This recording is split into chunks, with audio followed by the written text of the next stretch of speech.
You know, you're having all these problems. Welcome to All In, All United. Good evening, everybody, and thanks to all of you, who, make the time to join us for this review. We have Simeon, we have Greg, the usual suspect Nico, and we have Ramdas, you know, also known as Oli at the wheel on the inside, And this Yeah, is a, a con- changed this is a man, a con- changed man. yeah, yeah, he's a converted man. He converted, you know. But we're here, guys, to review, this Yeah, this game today. That could have the mood could have been so different, so different. in this review. But for a last minute Fergie time, winner from Marcus Rashford, changed the whole temperature of this review this evening, and we in a good mood, because 3 points was the most important thing this evening, you know. So let me get into the mix one time earlier. I've seen Joel on the inside. Welcome, buddy. Glory, glory, Man United. You don't know. Hey, Davian, welcome, welcome. Thanks for joining. He say all in nothing. Well, we go see how that's going, right? um, great victory, Joel saying. Hey, Christopher, welcome, man. Thanks for joining. Fergie time. Now we talking about what man? We Yo, forgot, fellas, we forgot how I used to feel. The them Fergie time winners, Exactly. you know. But we here A again. scrappy one. Yeah. And watch man, I'm telling you, with our record playing Wolves, we don't have a good record playing Wolves. The game always ended either in a Exactly. draw or we Yeah. losing, right? yeah, so So one of them dodgy strikes we gotta deal with. yeah, so this result for me against a well-organized Wolves team, I taking it. And I bite somebody hand off at the start of the game with some of them a 1-0 win. I'm telling you, But guys, let me get into the mix. What was your first impression when you all saw the team sheet? And I want to start with my boy Simeon. Simeon from all the way the United States. Talk to me. Man, I was excited. I mean, I saw the team. I said, okay, we're gonna attack today. We had Bailly in there, and the Bailly is confidence. And you saw it there, the confidence of Bailly. And then you have Cavani in there. You got the aerial striker in there. You got moving the box. You got Greenwood. That's my boy, but I know he be selfish sometimes. Well, most of the time. Rashford, I see boy Pogba in there, so I know it's going to be, more attacking. And with the Wolves being, just played like a few days ago, I figured, well, that's the best move. Got to speed at the back. It was a good team selection. Uh, our strikers, man, they got to be more Jeez, clinical, man. The back looked good today. It's normally we talk about the strikers and we all get happy, but the back looked good today. So Yeah, nice. Greg, talk to me. I mean, I think I kind of share the same sentiments as Damien because when you watch that lineup, you see Rashford, Pogba, you see Cavani, you see Greenwood. You're thinking, wow, he really wants to go for this one. And like you said, it was probably the best time too. And then with Wolves lacking the threat of Raul Jimenez in the front line, it was kind of like, all right, they lost a certain dimension to their attack, so we could have been more focused on it. But defensively, we really showed a good side of ourselves because everybody loves to jump on Harry Maguire's back. Everybody loves to jump on the defense for especially Wan-Bissaka when he doesn't stop with certain crosses. So for them to have that composure and then watching the Barry Maguire partnership, I think there's something in that once if Barry can only keep himself fit, that could be a decent partnership going forward. So it was good to see. And then of course, like we were talking about earlier, that last minute winner, that Fergie time strike, it just sent everybody into a certain level. It's like I felt like I went Super Saiyan after that goal went in. It's like nobody could expect to see it. It just took another level. And I mean, to end the year in second place, 2 points off Liverpool, with a game in hand still, it's exactly. going to be something this season. You know, anybody knows about the rivalry between us and Liverpool knows that Liverpool, the one team Liverpool don't want to lose the league to is us. Make it all the more sweeter from them, all the more sweeter. Yeah. Davian saying Ollie will get criticized from me till he win the league. Davian, you're cruel, but you're cruel. Everybody's a critic. Everybody's a critic. Talk to me, Ramdas. But I feel like the best person to talk to Davian right now is a converted Ollie man.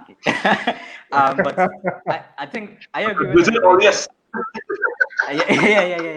Yeah. And me being somebody that was very critical because it's Ollie at the wheel, but it's still with certain, he still has to continue the stead he's in right now. But with the starting lineup, there's still asterisks. Now you're trying to say there's still asterisks. Like a nice little asterisk. But it disappearing game by game. And the thing about it is, I didn't want to be Ollie out because I didn't like him. I want the best for my team, essentially. So if you can't perform the best from a team, then for me it doesn't matter who you are. And I always tell people I started watching United in kind of like prime Fergie days, prime Rooney days. So the kind of victory and success I'm accustomed to seeing consistently, and then going through this kind of a Mourinho style of play. Yeah, the transition, it was weird for me. So for me, it's more about passion and style of play. But back to the starting lineup, I was pretty impressed. I felt like Ollie smelled blood in the water when it comes to Wolves. I felt like he figured that they would have either heavily rotated or they would have been exhausted from the last game. So I was very surprised to see Pogba in the team, but I felt like it was a very good choice. I feel like there's only one mistake, not necessarily mistake, but there's one thing that I would have done differently. But who am I? So I still think this was a really top quality. He made his intentions clear with the lineup, and for me, when I saw it, I said, okay, yeah, we know exactly how this game is going to tentatively play out. So yeah. I'll just get some comments here. Joel saying Liverpool nothing. Although we don't get gassed already, but we getting gassed. We getting carried away. We got loaded for the evening. We got loaded for the evening. Davian saying 21. Davian saying the Saka need an entire hour in training on crossing drills. Like he doesn't even have the confidence to cross today. Like he kept laying. Watch me, that's something we're talking about for the Saka for quite some time now. Christopher said sometimes it's good to win ugly like today. It builds confidence and belief in the squad. Definitely. That is something for real. Hey, Josiah, welcome, man. Thanks for joining. He said we go take that 3 points. I'm telling you, I'm biting a hand off for that 3 points. Davian saying waiting patiently for that pool game. I'm telling you, with the confidence that we have, that could be a real good clash. Rim, before you go any further, I just want to touch back on that previous comment where they talk about winning games like this. And honestly, you gotta have to understand the importance. Yes, sometimes it's good to win ugly like today. Yes, what Christopher's saying there is very true, because in situations like this, it all talks about you can have a poor performance and still get the result. That is a championship winning mentality, and Ollie did say that in his press conference afterwards. When I spoke to him, he said it wasn't the best of performances, but to still get the results at the end of it all speaks a lot about the mentality of your team. Even from when after the Leicester game when we drew, Bruno said that when they went back into the dressing room, he saw players was frustrated because they didn't get the 3 points. It's that kind of mentality that divides the teams from the title contenders. And when you look at that mindset, everybody's like, oh gosh, we could have done better. We didn't get it win. Once you know you don't get the result at the end of the day, it doesn't matter how badly you play. Once you know, when it's all said and done, football is a results-based business. So I will take a scrappy win any day of the week. The important thing is like they always say, don't matter if you win by an inch or by a mile, winning is winning. Yeah. And I think people, especially those who wasn't really around during Fergie days, because Fergie had some ups, and some downs. And even in the down period, when we used to play, it had some games that we used to win and we used to play poor. I used to leave them games frustrated with the great, So Alex Ferguson, I used to vex with him because we play so poorly. But if there's one thing he knew how to do was to get the fellas to win the games, you know? Exactly. And I mean, you had to take it. You can't play perfect football for 38, 40 games a season, you know? But at the end of the day, you had to be able to dig in and get results even when you're not playing properly. Just getting on my thoughts on the team news, right? I was a little bit concerned, if I had to be honest, when you look at the fact that Rashford and Bruno, you know, these guys playing a lot of football. Not only that, Rashford playing every game injured. Rashford carrying an injury. And I don't know if you remember last season, it's the game against Wolves. Oh, you don't remember? Yeah, that was the straw that break the camel back with Rashford, and he was out for a couple of months. So I was concerned because I didn't want to lose Rashford for some very important games coming up, you know, especially considering the goal scoring form that he in right now. So when I saw it, I was a little bit peeved with Ollie. You know, you're talking about rotation, but it have critical key players who are thinking you could either bring them off the bench, you know, or the team. You keep saying that the team have the quality and depth, you know. Play Marcel instead of Rashford. Play Van de Beek, you know, instead of Bruno, or even play Pogba a little bit higher up and then play Fred. You know, tweak with the team a little bit more just to make sure that these fellas and them preserved a little bit for the hard set of fixes that we have coming, because there's plenty football out here, you know. But apart from that, I was all for it because I knew anytime I see Cavani, I know Tellez gonna play, because I know we're expecting crosses for, as Simeon was saying, the aerial threat that Cavani have. Albeit that we didn't really see much of it happen today, we know what the intent was. You know, I know with the kind of game that Wolves was going to play, you wanted players who would have possessed the ball better, because you suspected that Wolves was going to play a kind of defensive game. Precisely. So you wanted the Matic, you wanted the Pogba, as opposed to the Bulldog and Fred and McTominay, you know, because we would have more possession. And I mean, for the most part of the game, I thought Matic and Fred would have done their game, done their part, but I was disappointed with the attacking tree. But I mean, that is when we get into the actual thoughts on the game. So that was my thoughts on the starting lineup. I was 50-50 on Rashford and Bruno, but you realize how important and key them fellas is to our team right now. You know? Davian saying to ESPN FC pundits, we were just lucky. But with any other team, a win is a win. I'm telling you. And I want to know what Craig Bully got about Lampard and Chelsea. He must be saying we had to understand the Lampard time. I completely lock off ESPN FC because of the bias, because at the end of the day, you got to look at the men who won and what used to play for. Craig Bully used to play for Chelsea. Exactly. Frank Lampard used to play for Chelsea. This next one, he's got the next Scottish fellow. He used to play for Liverpool. What name is? Souness? No. Like Souness? No, not Souness. This is Souness Jody Glasses. Yeah. Stevie Nicol. Okay. Stevie Nicol. Yeah, he used to play for Liverpool. So you can see men already coming in with their bias firsthand. So the only person who really you could say on his side is Alexis Nunez, and she don't even be on the panel like that. But at the end of the day, I always say that no matter how hard you try, because of the standard that United have set for the last 2.5 decades, it's always going to be some sort of critique. There's always going to be some sort of criticism, no matter who it is, no matter where they are, no matter how well you play. These are a group of men who overanalyzed the RB Leipzig win that we got when we beat them 5-0 at Old Trafford. Craig Bully said we were lucky for 25 minutes. So and you gotta remember too, them fellas, they were playing during the time when we were dominating. So exactly. they're a little bit better, you know? So that's why I've gotten to the point where nothing, and I mean absolutely nothing they say surprises me anymore. So I'm just like, you know what? Unsubscribe. I ain't watching all. I said the only one that follows the next season is because she's nice and she's a United fan. So everybody else on that panel except for Dan Thomas, because he's trying to be neutral. Everybody else on that panel gonna rock too. Yeah, and what should I see that Shaka does let me down in all here. Shaka is a really S-man. Yeah. Listen, Shaka does real. I'm real disappointed in Shaka. His credit card is officially revoked. The man Yeah, does- boy. Because I'm all the sorry. time. Exactly.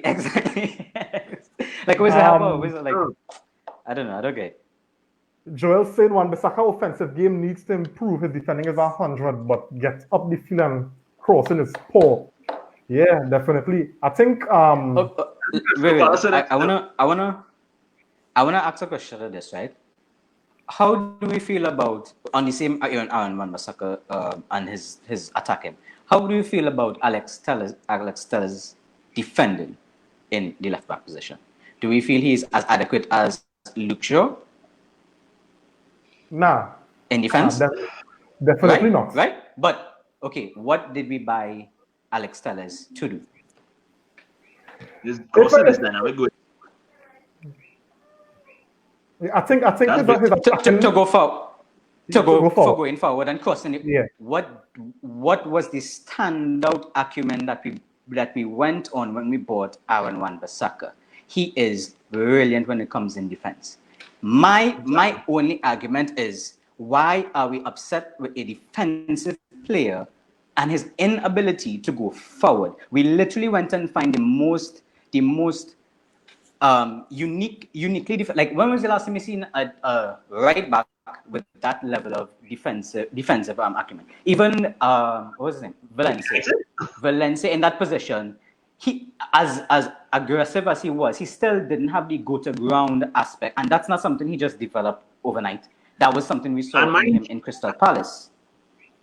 And mind you, Valencia couldn't cross that well either.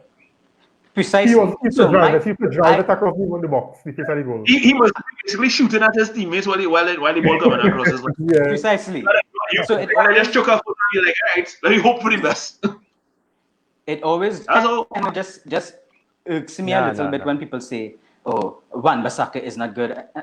Why did we buy him? You understand? So if we bought a defensive player to play defensive, and he's not as great going forward, then can we just allow him to be defensive? Are we not asking him too much? If we're no, I'm not saying that a player that plays for United.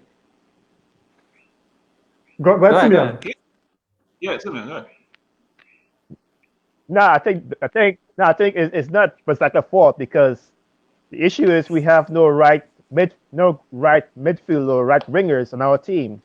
So you look at Greenwood, you look at whoever plays on the right, they normally cut in. And Bissaka is the only guy, we have on the right side to really go overlap.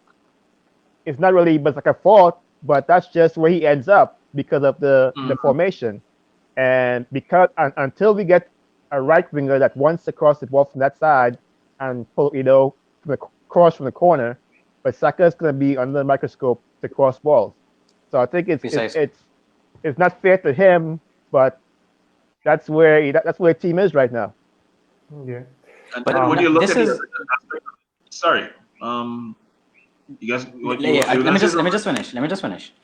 This is one of the things that kind of just slightly irks me about Ole, and that gives me a bit of doubt, because as a manager, when you look at your team, especially the fact that you bought this player, it's not somebody that you met there. You met Luke Shaw there, but you bought Aaron Wan-Bissaka. So now you have two defensive fullbacks, one more than the other. But my point is, you bought him for this position. So a manager looking at the players at his disposal and how he's setting up play, now you have Alex Telles. Why don't you set it up so that the system works where your attack goes this way? Just asking, because you're no longer asking your defensive player to go forward and have to bust a gut to run back, and you're asking your more offensive player to go forward and cross the ball in positions that we need him to be. Simple maths to me, but we know it's not that simple. But my point is, when it's that easy to kind of like figure out the maths in between who's better at what and what's better for who, then we don't need to make it difficult. Go ahead, Greg. I think the situation with the whole thing too is that a lot of us are still busy. If we look from a general football standpoint, everybody's still making the argument like who's better right back between Aaron Wan-Bissaka and Trent Alexander-Arnold. Now we see Trent Alexander-Arnold is who has the knack for putting in the crosses and does most of the forward work going forward, because Liverpool's back three does more defensive work. So in that regard, we have to understand. I remember Saka came from a Crystal Palace team that is heavily built on a defensive style of football. So it's already kind of pretty much ingrained in him that he has to tackle a lot. So we can't ask the man to not do what he's naturally accustomed to doing. To go outside. Yeah? It's kind of like asking a fish to walk on land. Exactly. It's a situation where be accustomed to tackling. The man plays that way. I mean, gradually as he gets accustomed to players, I mean, we don't have the same combination like all the years ago. You remember the right side combination, Beckham and Gary Neville. When Beckham used to come in, Gary Neville overlapping on the right side. Beckham would probably drop back deeper in case he goes forward.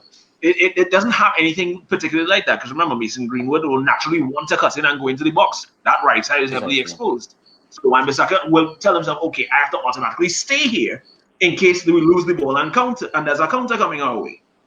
Now, you look at that from that perspective, like you were saying, until we get like a proper right winger that will be able to put in crosses and give the right side a different dimension, we're always going to be in a sense where the left side will be the most potent when it comes to going forward.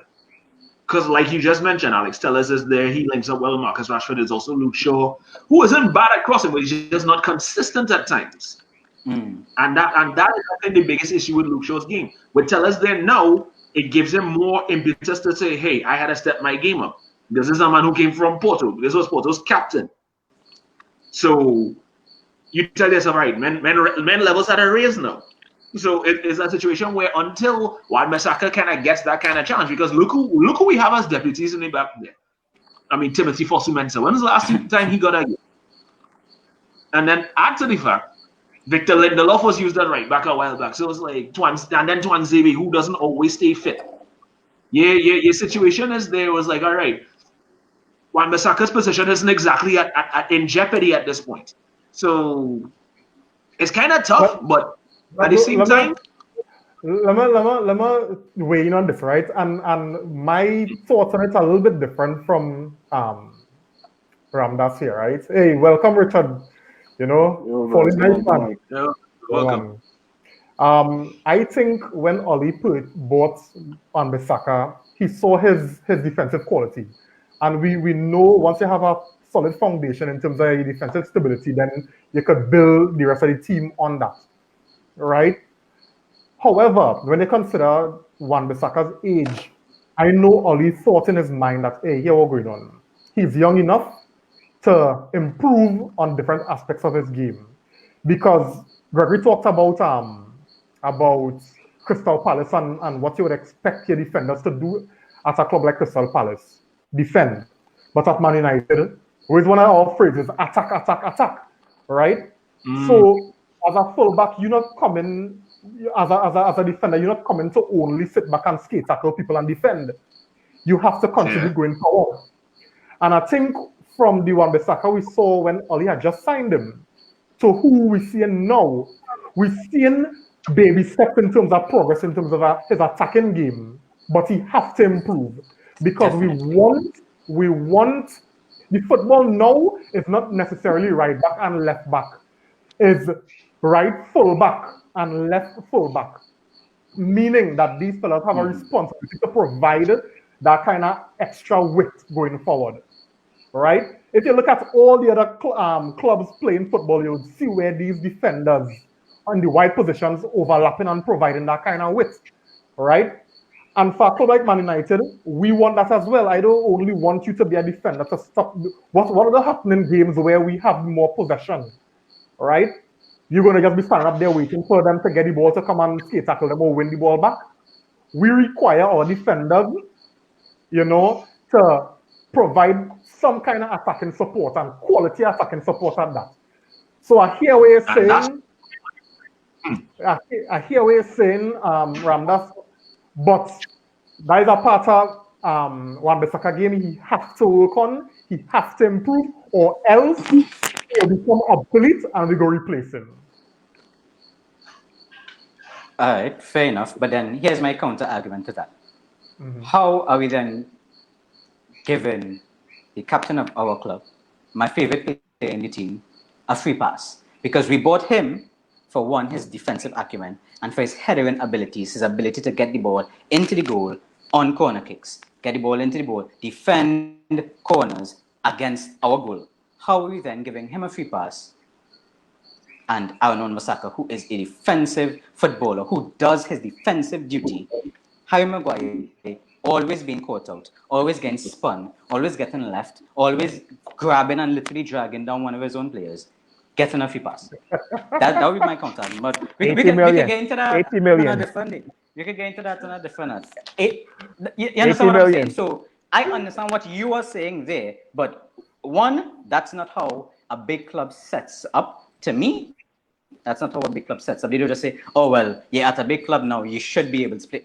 What are we really talking about? And number two, we can't allow the one man, the captain of the club, the exemplar of the club, to get away with the nonsense that he is getting away with. The free passes, he had a traumatic experience. I digress. Let's go. So you could also make that same argument when it comes to Paul Pogba, mind you. For the price tag that he's gotten, yes, we've won 2 trophies with him. But since the Europa League, since the League Cup, what exactly has he really done? 9 or 10 times in the wrong position, but that's a different conversation. This is just it. This conversation can take so many different turns because we have so many heavily priced players in different positions that aren't living up to their price tags. So, to each his own, I say, in this situation. At the end of the day, this was not one of those scenarios where Maguire had a bad game. This was not one of those scenarios where Wan-Bissaka had a bad game. This is not one of those scenarios where Pogba had a bad game. So, let's just be grateful for the performance got out of the team today. That's all I say for now. I think that's a good point. That's a good point to raise, Ramdas. And I guess that will be a continuous discussion as the season and as Man United continue to play football. That's just how it is, you know. I want to get Richard in, right? Richard, we're talking about the team news, your reaction to the team news. The starting lineup, right? But before you comment on that, right? I just want to get some comments, right? Because we have some coming in. All right, so Nicholas he really couldn't join against real challenges, right? He said my comment was worried how easy they walk through our midfield at the start without a midfield engine in Fred or Max Sauce. All right. Wow. That's what we'll now? Okay. Wow. So we'll get back to that when we're talking about the game, right? When we get into the thoughts on the game. Christopher is saying ESPN FC is a troll channel.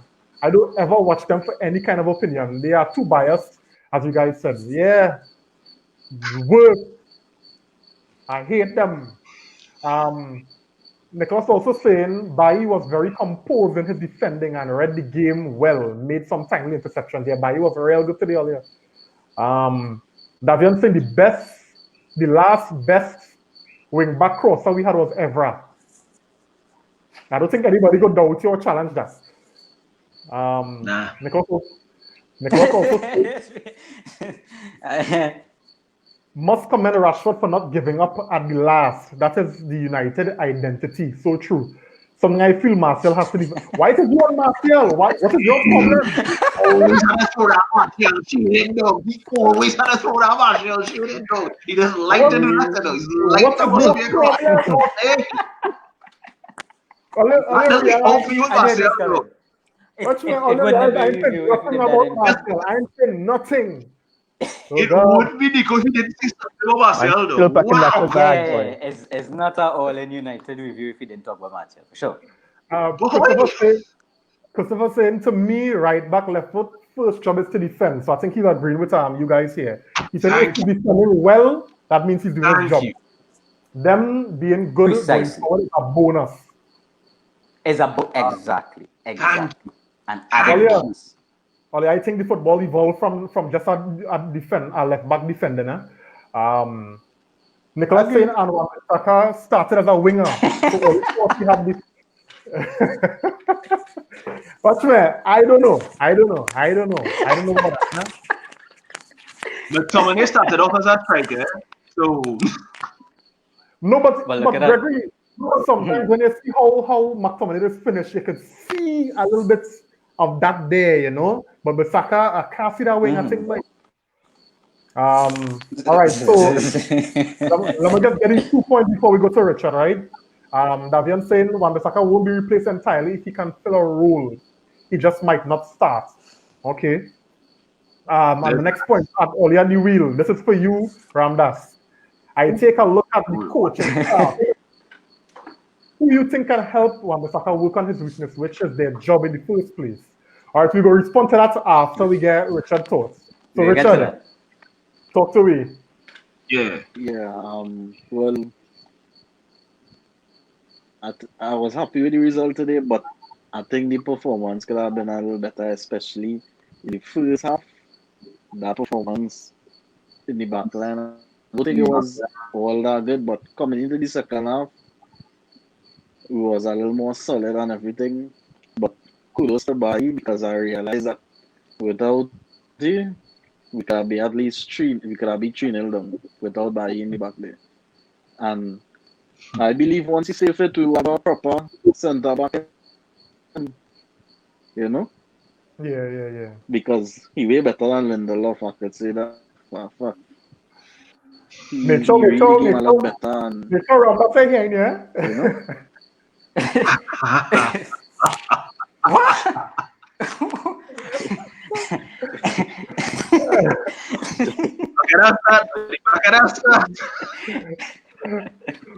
Whoa. Okay. But I must say the team improving slowly, but surely we improving. Yeah, definitely. All right, nice. So let's get But that was one game. as Richard started it off. Let's talk about our thoughts on the game. So Simeon, let's start with you now. Give us your thoughts on the game. And you go in. Nah, man, that defense was, I mean, first time in a long time I watched that defense and say, you know what, they got it. Damn, I mean, it's like you can see Bailly tracking back when they counterattack, and like everyone was just calm, like no one was panicking. The angles were covered, like something you never see in the games. All the angles were covered. They were talking, a man gets to the byline. You have nowhere to pass the ball because you have defender here blocking off all the angles. It looked so well organized. It looked confident. Everyone knew where each other was. Maguire didn't feel worried. wasn't doing no stupidness because Bailly was there to track back. He could wait at a point and Bailly would get there. It just felt like they had so much more confidence that I didn't see in any other game. I think Matic was great, like calming defense down.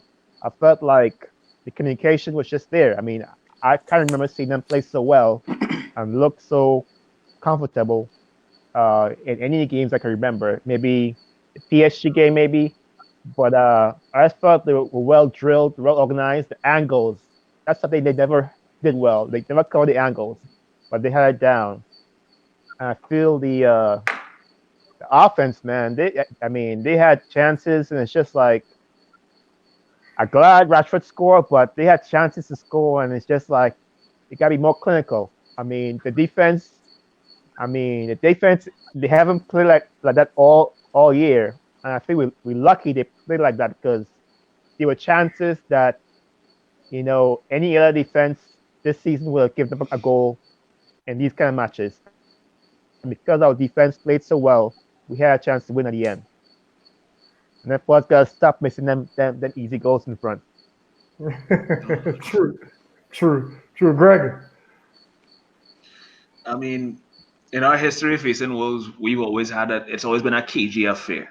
So the way you look at that first half, I believe it was just a matter of like Nuno and Ole were just trying to feel each other out to see which way the direction this game would probably have gone. So I wasn't surprised how the first half kind of played out because it was always going to be one of those situations where everybody just be like, all right, do I do this? Do I do that? There was a lot of second guessing when I was watching on the field with some of the moves they were trying to make. I mean, even with some of Bruno's crosses into the boxes, like you could see, you're thinking, all right, everybody in a proper position, everybody going to be there. Is Rashford going to get to this? I think when the second half came on, it's like more, okay, we're trying to probably go for it just a little more. And when we got that goal in stoppage time, I was like, oh, wow, finally, there's something going our way. Because usually with Wolves, there's always going to be that opportunity where they could pounce on a loose ball somewhere. Bailly was solid. Maguire was solid. Like Simeon says, the defense will look very, very cohesive today. If we could get everybody functioning as a fully fluid unit, this team is going to be a problem for everybody.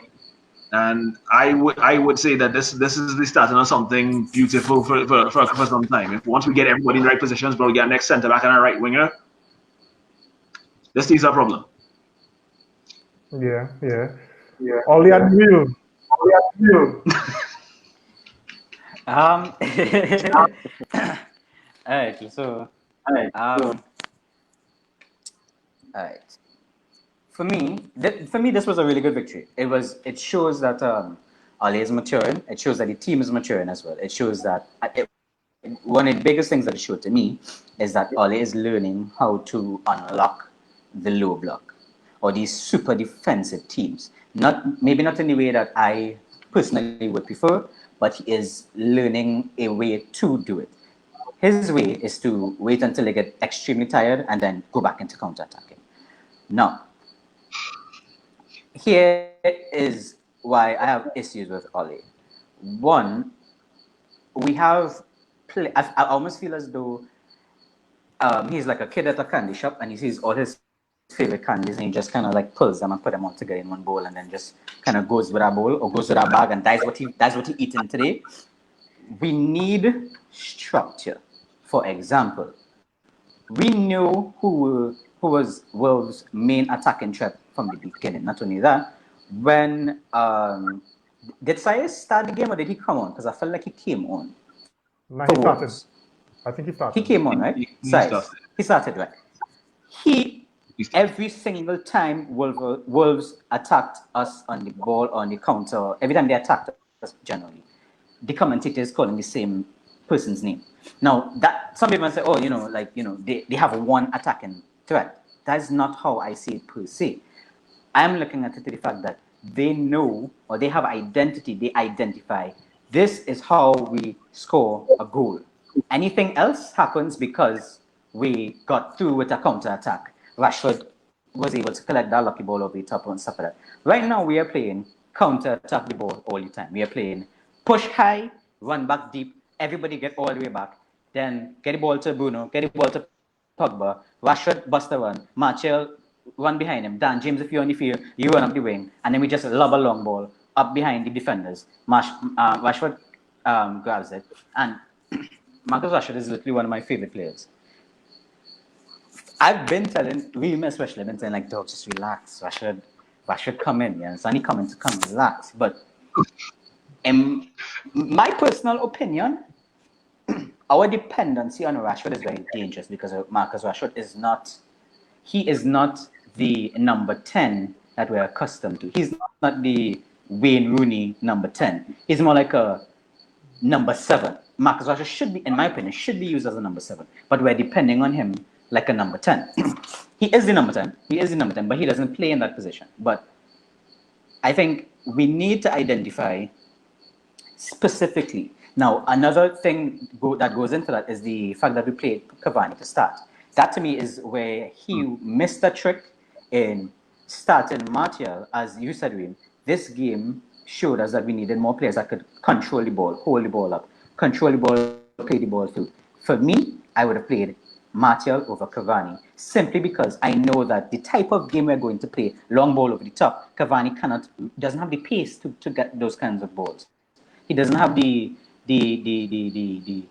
does have the first time touch and all these other things that Martial has, but he doesn't have the pace essentially. But Martial brings a little bit of magic as well with it. I all on the anti-Martial number 9 train. I full steam ahead, because without Anthony Martial, Marcus Rashford wouldn't be as amazing as he is. Literally without Martial, I don't think Rashford would be as amazing. Rashford is an amazing player, but Fire Marshall was saying he's a player of moments, and I didn't agree with him in the beginning, but after watching some of his highlights as well, you're like, how he even scored a goal, dog? Like, that's a brilliant goal.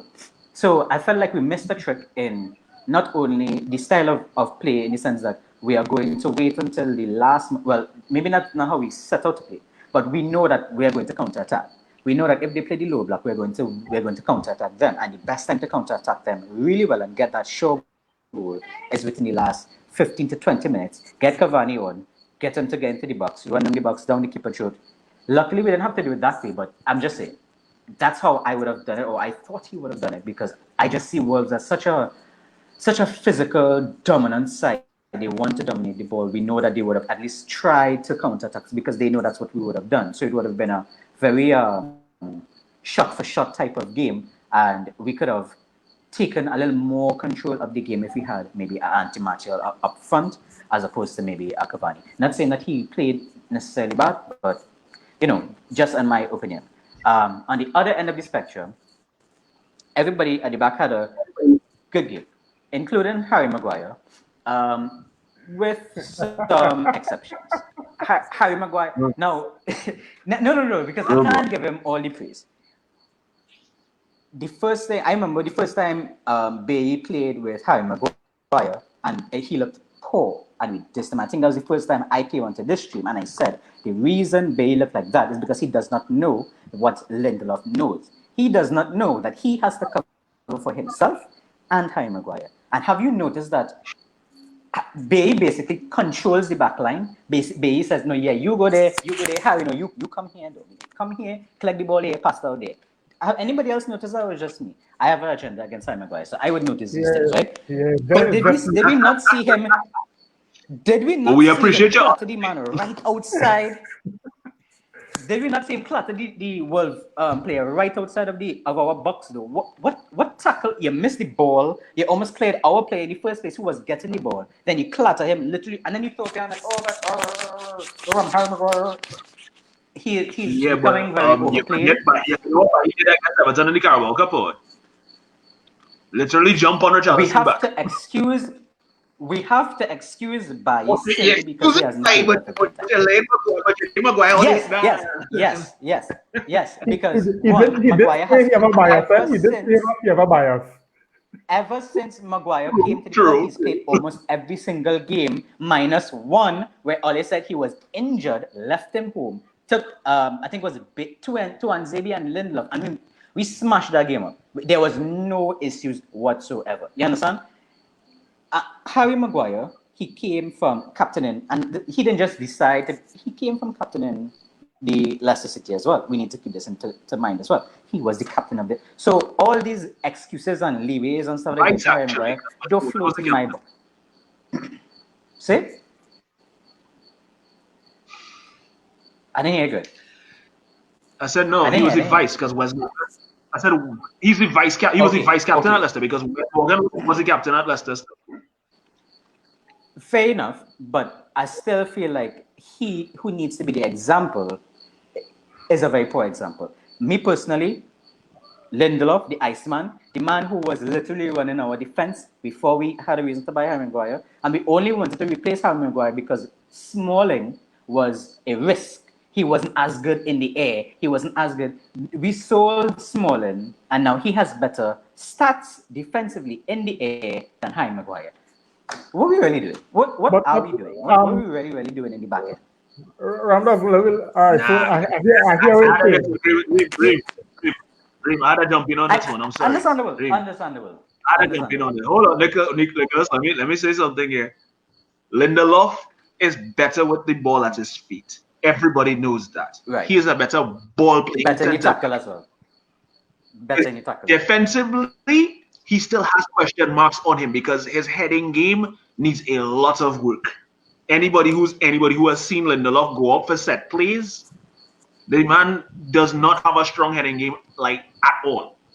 Right. I prefer to probably play Lindelof probably higher up like a DM because he can provide balls. If you saw the assist he put on against I think it was Sheffield, that is a defensive midfielder's kind of assist. So I look at it from that perspective of we bought Harry Maguire for his heading ability. The thing is, and how has Harry Maguire out? Let me. I'm getting to that. Harry Maguire's heading ability is best unlocked when he has someone giving him proper service. Prior to Bruno's arrival, he was not getting that. Because if you notice, the only time he scored on a header was when Bruno came last season. That was against Chelsea. This season But again, just he gets more set offensively. plays. He scores.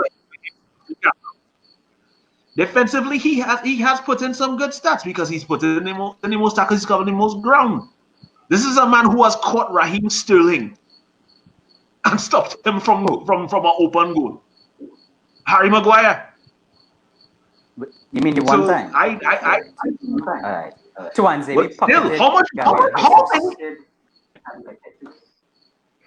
Okay. All right, so we want to. Is it Raheem Sterling faster than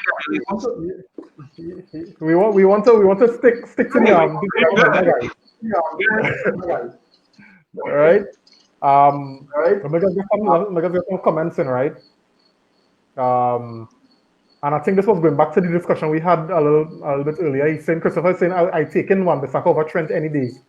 Too many times I've seen Trent get shaky legs from forwards. Right up, fed up, twist him up in nuts. All right. Davian saying before we forget to mention it, let me just say today Pogba was poor, and part of that is because he was sitting too deep. He's also saying my issue with Ole is man for man we have a better squad than Wolves, yet they matched us in the game. This game could have gone either way. Wolves are a better coach team. All right, so Richard, I don't know if you want to weigh in on any of the comments that the others were making. I believe the reason why Cavani started that match today was because he actually gets back and defend pretty well enough. Martial doesn't do that. Yeah. Martial don't go back and defend at all. But if you look at it, Cavani does almost be down by our goal most of the times. And he runs back up in front. And I believe that is the reason why Oli played him today, because today would have always been a defensive game because of the way Wolves play. And knowing that we needed the 3 points, he couldn't risk, playing Martial all day, knowing that Cavani will actually go back and defend. I mean, that's a good point. That's I know you're very, a Martial fan. I'm confused.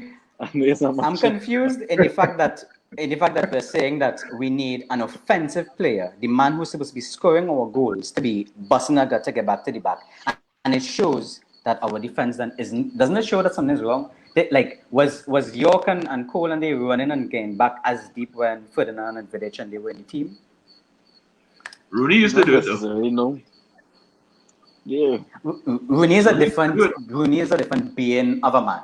Rooney was that was literally his, precisely. But he was more the engine of the team. You understand? Rooney is my favorite player. Let me just start this. You discussing, quality, and this is what I look for out of every player all the time. I look for a Rooney-esque kind of application and dedication to the team and to the game. So I'm not necessarily saying that ability to run back and forward is bad, but what I am saying is with a better setup team, with a better coached team, with a better put together tactical plan, your forward should not have to be busting over to get back than to get forward, especially if you're going to play counter-attack anyway. Like we're wasting time. Like I'm not understanding. We're going to play counter-attack anyway. We're going to play the long ball up forward anyway. Why the forward need to get back? I don't know if Richard did finish making your point. Remember a question I wanted to ask you. Remember when Cavani scored the goal, right? That wasn't supposed to be onside because it touched Connor Cody's hand and it went in. It was supposed to be onside. I think the initial header from Bailly, he was already offside at that point in time. So that's why it was given offside. But but the only thing with that, right, is I've seen worse penalties given or softer penalties given for that handball. Yeah. So I thought we got a little harsh. I was even though personally, I would not want it. Yeah, but staying on that same topic, and usually the offside rule is usually null and void if it takes a touch off a defensive play in the box. That's from what I understand. No, but Yeah. but the initial header, right? When Bailly had headed toward goal from the corner, Cavani was in an offside position. Yeah, he started offside. He Fair came enough. in from offside. Fair enough. Yeah. At that point in time, you couldn't say he was indifferent with the play, but fair enough. No, but I ain't trying to. Well, But go ahead, Richard. But I think once it touched the defender, it's supposed to be playing him on. Once it touched the defender. That's the point. This is what I'm trying to get. No. Once the first play, if he was onside when Bailly had headed the ball, right, and then he was offside when it touched the player hand, it would have been fair game. But because he was offside when his player touched the ball, that nullified everything. Yes. So he was offside. So it's the play started in an offside position essentially. It started offside. Yeah. So it can't then go back to being onside. Yeah. Let me just get some comments before Richard continues. Yeah. All right. Jody's saying Ollie is trying not to be too predictable. All right, and I think that's with changing up the players. So I think that's a fair comment. Christopher said, is a Rattan's version of Mourinho. You're not wicked, boy. Hey, look here. The man better than that. The man better than that. The man better than that. The man better than that. They're rude out here, by way. He's saying they rarely ever score more than one goal. As well coached, in parentheses, as they are, that team will never be anything more than what Everton was under Moyes, and they have better players than Everton did. Wow. Wow. Can somebody get some water and apply that to the bird, please? Heavy birds. Heavy. Let me Wow. Fun fact. Nuno was actually Jose Mourinho's third choice goalkeeper at Porto, for those who don't know. Yeah. That was when they wanted to go for those who didn't know that. My thoughts on the game. I heard when Ramdas was saying he preferred Martial to start the game as opposed to Cavani. But I think in the pre-match interview that Ollie had, what his thoughts were for Cavani was his movements in the box to give the defenders that thing to be thinking about now. And then the ability for Tellez to play the ball into the box. Right? I think that was the plan. What happened is we didn't really see it work out. Because we hardly saw any crosses coming into the box. And the ones that came into the box were not of the quality that you would have fancied Cavani getting at the end of now, So I think the plan for Cavani didn't really work out. So that's why it made Cavani look a little bit, I don't want to use the word useless, but we were talking about, and even in the past we were criticizing Martial for not getting involved in the game. And it was really, and we were saying it was really because of the kind of service that he was struggling to get. Yeah. And I thought today Cavani struggled to get any kind of quality service. Any crosses that were coming into the box were easily defended by the Wolves defenders. And Cavani was struggling to get anything at all. Cavani had to drop deep, right? So I thought that when you're going into a game, you have a game plan, but then when the game actually play out, you'll tend to say, well, if this is how the game that did play, then probably Marcel would have suited the game better than Cavani did. Because we were seeing where a better little hole of play would have served the team better, a little more quality and guile on the ball would have probably served this game a little bit better. But hindsight is always golden. Going into the game, you would actually think that Cavani might have been a little more of a handful for the Wolves defenders because of his movements in the box. So, because of a future. Yeah, exactly, and that's what you want, because and you would have thought though that we'd have put the ball in the box for Cavani, and we didn't do that, So I think that is what But Cavani can make. Go ahead, Simeon. Yeah, man. Cavani, I mean, if you look at the goal that Rashford scored, getting in the middle, the goal that Cavani scored, Cavani was in the middle of the penalty area. No one marking him. Just Waiting, waiting for the pass. Cavani always in the right spot. But when you have Rashford on one side and Greenwood on the other side, or Martial, you ain't gonna get that pass. Cavani always moving. He always there. If you look, all them shots, he open. He find a space. And like, that's why we need someone that's looking to pass and not shoot. Rashford's great. Greenwood's great. Marshall's great. But I mean, but they all wanna. I mean, they want their goal first. They ain't looking for the extra pass for the most part. And then they haven't really played with Cavani that much. They haven't played with Cavani that much. So they if they go back and you watch that film, you see Cavani step back and was open. All you gotta do is slide the ball for Cavani. Like open a full goal to choose which spot.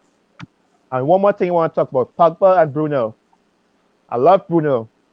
Pogba, they gotta stop the dribbling in the middle of the field in their only fence. I mean, how many times they try to do a fancy move when trying to break an offense and lose the ball?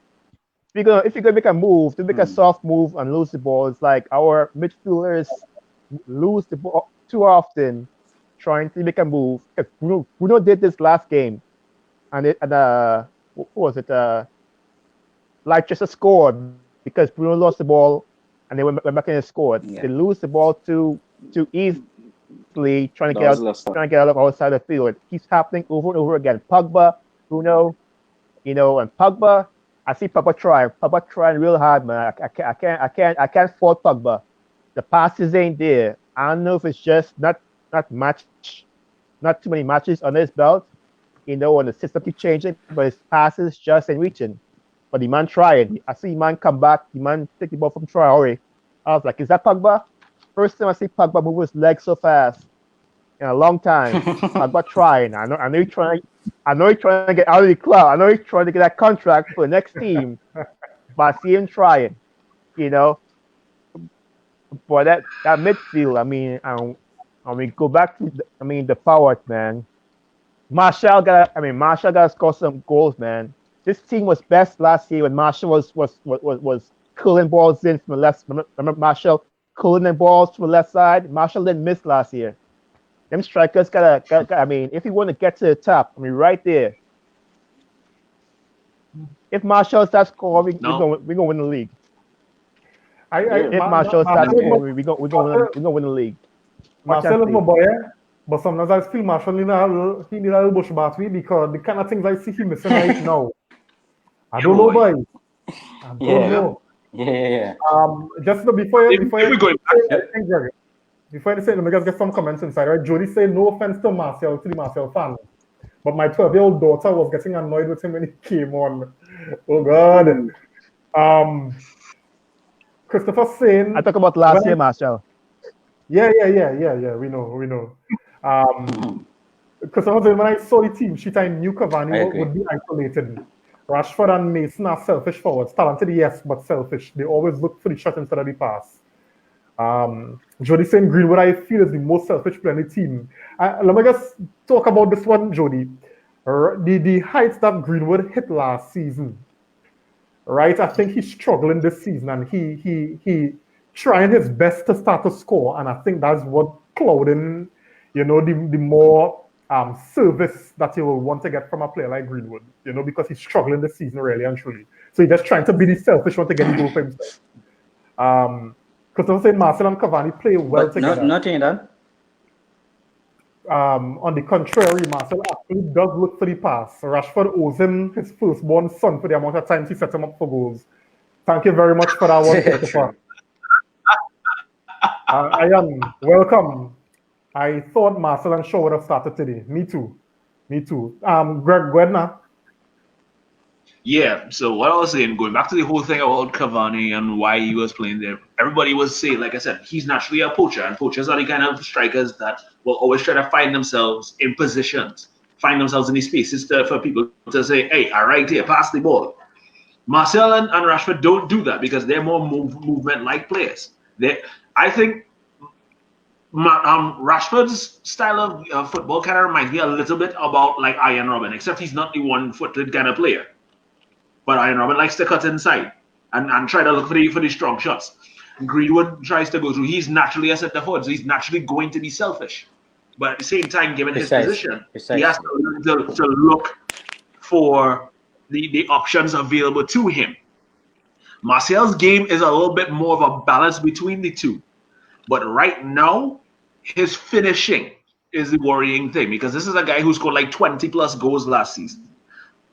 For him to only have like 4 goals in all competitions, if I'm not mistaken, it's a worrying stat.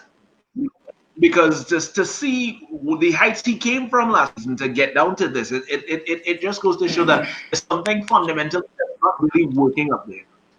And Cavani coming into the game was like, all right, someone's going to be more positional, someone's going to be there to give them an option, keep the centre backs busy, and then more space for Rashford and everybody else to come in and try and make a shot, which is what was going on throughout most of the game. But one of the things that needs to be worked on is knowing when to cut, knowing when to look for your options. Something that I think that needs to be drilled in a bit more. And more playing time with the likes of Cavani and others will help a situation like that. But in retrospect, it's not necessarily wrong with everybody's game. It's just a matter of understanding each other and knowing when to reach it. Good teams have a kind of a telepathic connection. And when you can develop that, that is when you win titles. That is when you win trophies. Yeah, well said. I had a disagree though, and I think Christopher had mentioned it. I think out of Rashford, Greenwood and Martial is probably one of the most unselfish players you have in the team. You know, I think what Martial's struggling with right now is confidence, and I'm on confidence taking a serious hit. All right, because we'll see. Yeah, sometimes the kind of things you see in Rashford trying now, even though all the time it may not come off, is because he's confident in himself, because he's getting the goals. You know, so let me get this comment from Iron, and then we'll get. Because I'm looking at the time, so we want to wrap up. So we just want to get the man of the match from everybody, explain why, and then we'll close, right? I am saying our game plan was to get the balls into Cavani, and we were only playing on the left side, but using Telles to cross in the ball. It was just playing too compact, and Saiz was defending very well, so luck had to be on our side. And I think that's exactly what we mentioned earlier. You know, Cavani found it difficult to get any kind of the quality kind of service he would have needed to do what he knows to do best now. You know, I mean, his movement, you didn't see the benefit of Cavani's movement today because, as we all noted, the players wasn't finding him, you know. So I'll start with Richard. Let me get your thoughts on your man of the match. Who you will pull out for the man of the match and why? And we'll wrap up.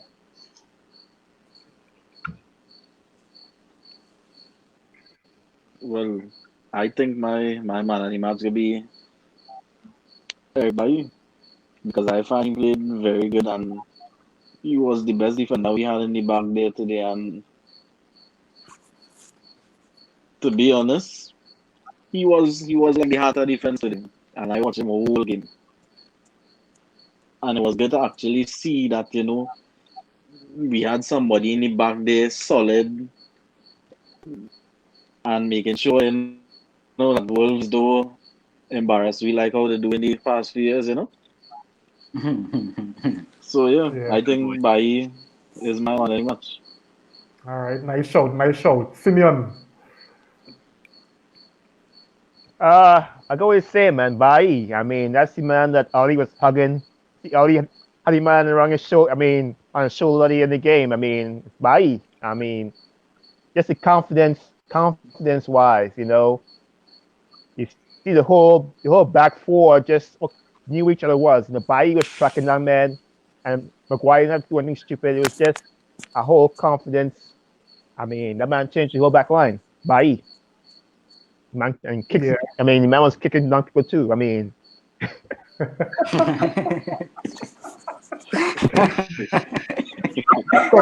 you see that? Talking around that.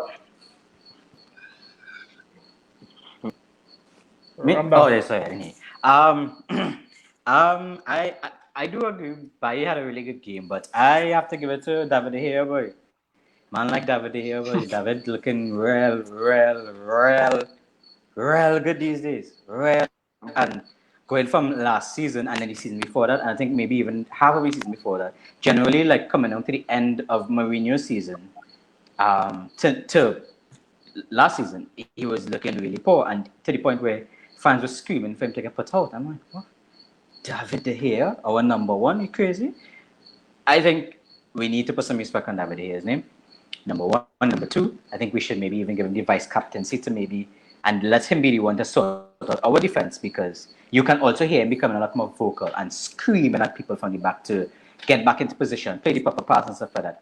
I don't think what Harry Maguire did to Dean Henderson the other day would have happened to David De Gea. Not because of quality, but because, I don't think he would be allowed to play that kind of crappy back pass. You remember that crappy back pass that he played that allowed him to score? I don't think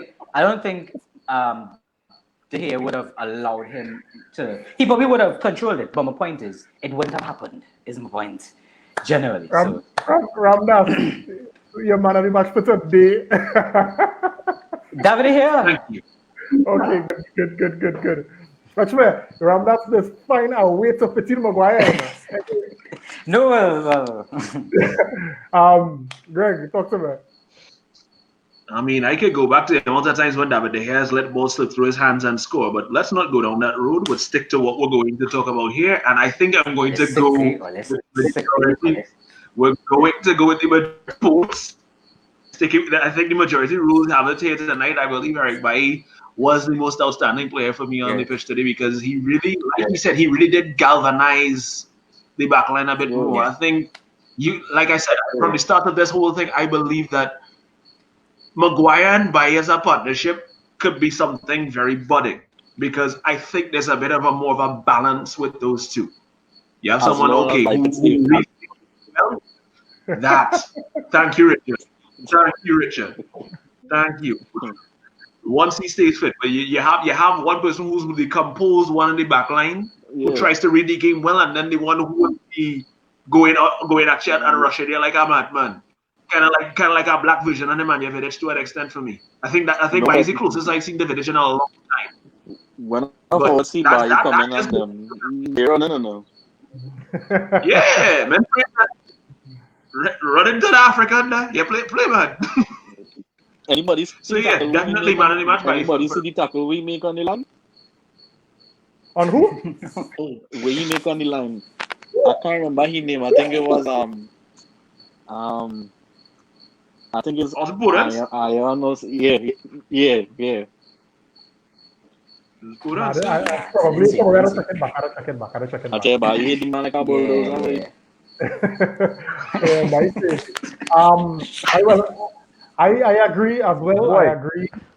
I agree with the majority, as Greg said. Bailly had to take it, and this was always one of the games that, because if you look at last season, right, games like these, we would concede a foolish goal, a silly mistake, right, and then we'll have to find ourselves coming from behind, and the result will either be we draw or we lost. Right? Exactly. It's something I had mentioned in the last review.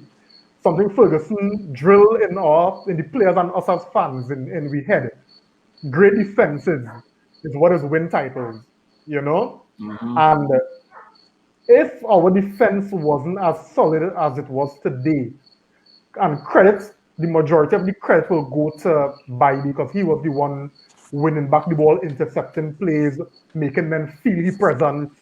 While Maguire was more of the kind of organizer in terms of trying to get the ball forward.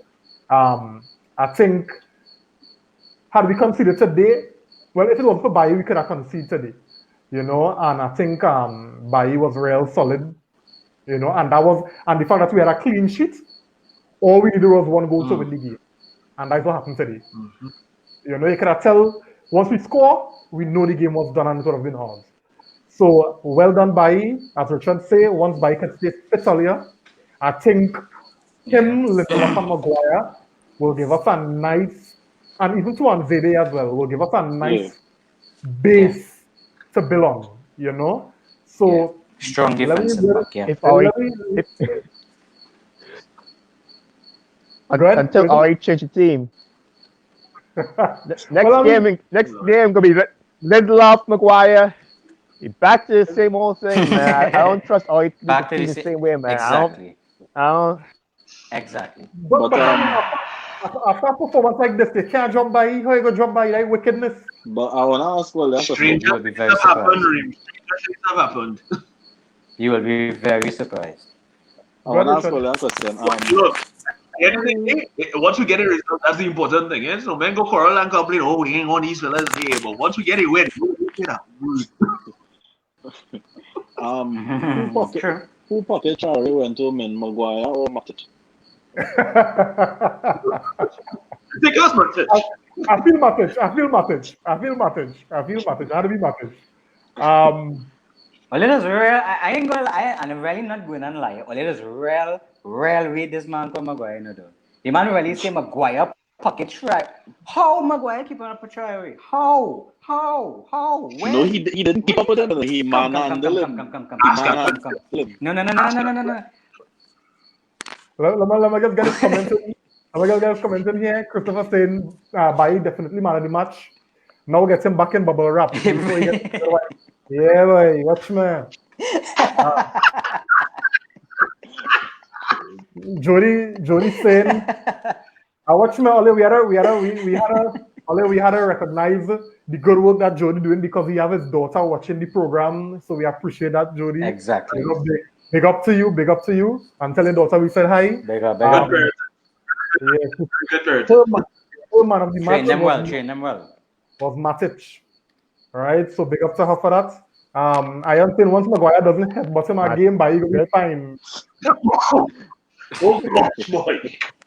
Do you remember that's how he got injured? All right, okay. Oh yeah, that's how he got the concussion against Chelsea. Davian saying Harry Sloguire. Hey, watch me, that fella's wicked enough. Thank you. Mr. Hacksaw, thank you for joining. He's saying for no one David was excellent. Yeah, I think excellent game. Excellent. You also the real close. You also the tip over the bar, the backward tip over the bar, or the save, the extended save to the beautiful game. And one of the main reasons he was so exposed was because your captain was not there to keep him protected. To be honest, the one that all on here making excuses the whole night. Watch where? Fair enough, but if you have the aerial presence there, if you have your the man in charge, that's all I say. That's all I'm pointing out the blatant and obvious flaws in our backline. That's all. That's $80 million right there, boy. $80 million. That's fair. No, Ramdas change his name to Maguire out, not only at the wheel. Right? Yeah, boy. Let the hair pick out next week with some ball. Everybody go like you. I'm waiting for him. I will forgive it because I remember that he has galvanized us, like kept us in championships, kept us in title contention and stuff like that. There's no last season's performance, did not make me feel any differently about David here at all, in the slightest. He is still on number one and still one of the best goalkeepers. We expect that in the game because Henderson there to take his job. Even Luke Shaw had a competition, and look how we playing now. Exactly. I think if the competition has a lot of them players on them, you know. Let's face it, we was lacking players. Yeah. Let me just get this competition before. A man like Henderson who young and hungry. You must fight for your spot now. Exactly. He can't afford to make mistakes. Jody saying is a 5-year-old, an 8-year-old, 12-year-old, and Cheers. 14-year-old at Man United. So what? Cheers. Well done. Cheers. Well done. Yeah, you, well you done. have a team. You have a there's It's a getting four the club. aside. A 5-a-side. Somebody well call done. Keith good. Well done. Somebody Well call done, Keith Jody. Yeah. Because I saying Ramda, show us the doll where Maguire is you. I can't touch it. Come on.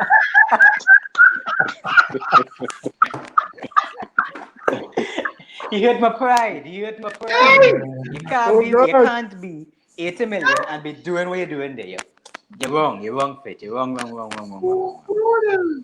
Fellas. I mean, if we could have continued this review, we'd have continued, but we really had to take into consideration time is a factor, you know. But Yeah. I really enjoyed this time with Sully. It was nice. It was really nice. And as we said before, come Friday we could be at it again, right? So let me keep the closing thoughts real brief. Right? So Simeon, closing thoughts. I think Ollie has to take a long look at this game today and decide what he's going to do with the back line. I think Matic, someone said Matic looked real good. He had the ball moving. I think he played a big part in keeping the game fluid. But I think it's up to Ollie to decide where his team goes. I mean, that back line looked good today. Is he going to be stubborn and change it? Or is he going to, run with this side? So for the next game, we'll see. Yeah, Greg? I'm going to sum it up in 4 words. 1 game, well, 5 actually. 1 game at a time. That's all I can say, because the way things are going, the league can swing so differently. Yeah, because we have games in hand. We lose one, things could change very drastically. So that's what I'm saying. 1 at a time. That's all we have to look at it. Let's not look at the table. Let's not think about what's going on here. Let's just take every team on as they are in front of us. Let's just deal with what's in front of us and then let's focus on the rest afterwards. 1 game at a time. That's all I had to say. Yeah. Richard? Yeah. Well, as Greg said, let's take it 1 game at a time, and I just want Ollie to take Aston Villa very seriously, and to win that game in the early, at least first half. So the game, so when we reach Liverpool, it's easy sailing. Yeah. Maguire out? Well, I actually want to what Greg would say. All I want to say is #21. And I also said the last time I was here, I also said that Ole could either be one of the most luckiest managers or one of the most unluckiest managers. And he's proving that he either know what he's doing, he's really good, or he's real lucky. So #21 though. #21. That's what I have to say. All right, nice. Well, Davian's still on the next one. He's sober. Davian's still on the next one, and he's playing Liverpool. And Jody's still hoping for 3 points against Villa. I think you guys would have summed it up, very, very well. And I think that is the same sentiments Ollie echoing. Let's not look at the table just yet. I think only 15 games or 14 games into the league is a little bit too early to be thinking about a title challenge, because I can't remember which one of you all said it. You lose today and the other teams win, and then you find yourself in 6th place. That's it. That's just how crazy the table is right now, So we really have to take it one. Yeah. we really have to take it one. Who said that? Yo, the amount of memes I can make with them fellas right now, my God. No. Hey, done the show. We get hold of it. So guys, that brings us to the end of the review. We know we went a little bit over time, but we hopefully enjoyed it because it was real vibes. It was real vibes today. Yeah. And I will give the last word to Jody. I just want to say one thing before we go, Eric. Yeah, go ahead. I just glad that our coach is not Frank Lampard. I just glad. Right? Look. Watch me, all on a roll, boy. All on a roll. Hey. It could be worse. It could be worse. We could have Mikel Arteta, but anyhow. It could be worse. We could have Mikel Arteta. We could say, who say Arsenal?